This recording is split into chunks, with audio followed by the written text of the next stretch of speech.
you ever wondered what your life would be like without copper? Don't worry, it's not something most people spend a lot of time thinking about.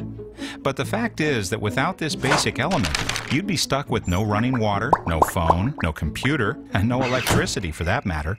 In other words, without copper, your life would be downright primitive. So now that you know how important copper is, let's talk about how it's made. Or to be more accurate, let's talk about how it goes from this, a basic element mixed in with a bunch of other minerals and garden variety rock, to this, 99.99% pure copper cathodes manufacturers use to make that long list of stuff you depend on every day. The whole process starts with monster machines and high explosives.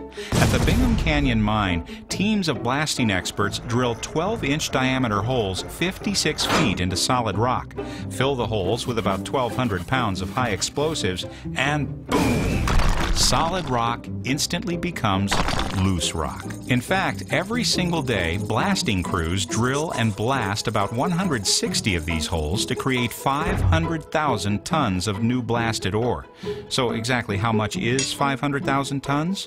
Well, a humpback whale, one of the world's largest animals, weighs about 50 tons, which means you'd need about 10,000 of them to balance the scales. So how does Kennecott deal with this nearly inconceivable volume of blasted rock? Well, the simple answer is that you pick it up with giant shovels that can carry 100 tons in a single scoop and dump it into massive haulers. These trucks are capable of hauling 320 tons, or about 6 whales, and are about the same size as an average 2-story house. These huge hauling machines carry the blasted rock, which contains minerals called ore, out of the mine and drop it into one of the world's largest rock crushers. This giant crusher turns the big car-sized chunks of loose ore into more manageable, basketball-sized rocks at the rate of about 10,000 tons per hour, and then drops the crushed ore onto a conveyor belt.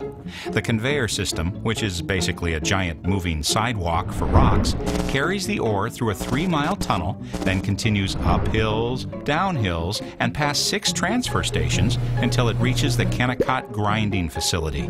This 5-mile trip takes about 29 minutes. If only rocks could appreciate the fun of traveling 5 miles on a moving sidewalk. When it reaches the grinding facility, the ore runs through a series of giant rotating mills. This grinds the basketball-sized rocks into a fine powder.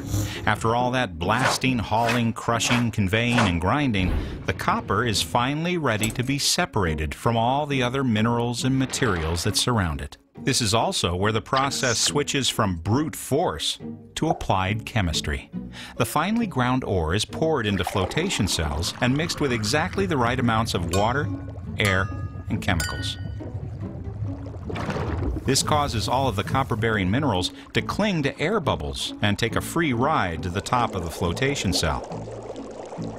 The result is a liquid material called copper concentrate, which is now about 28% pure copper. This concentrate is pumped 17 miles through a long pipe to a filtering facility and dumped into a big storage tank. At the filtering plant, the concentrate is pressed, filtered, and dried in a massive rotating dryer. After it's done, the material looks a lot like coffee grounds. This powder goes into a large, very hot flash furnace, which causes the dried concentrate to melt and turn into a molten metal called matte copper. During this process, sulfur gases burn off and are then captured and cleaned. A combination of iron and silica rises to the top, and the heavier copper matte sinks to the bottom. This matte, which is now about 70% pure copper, is collected, cooled, and sent through yet another series of furnaces. This burns off most of the remaining impurities and leaves us with molten copper that's about 99% pure.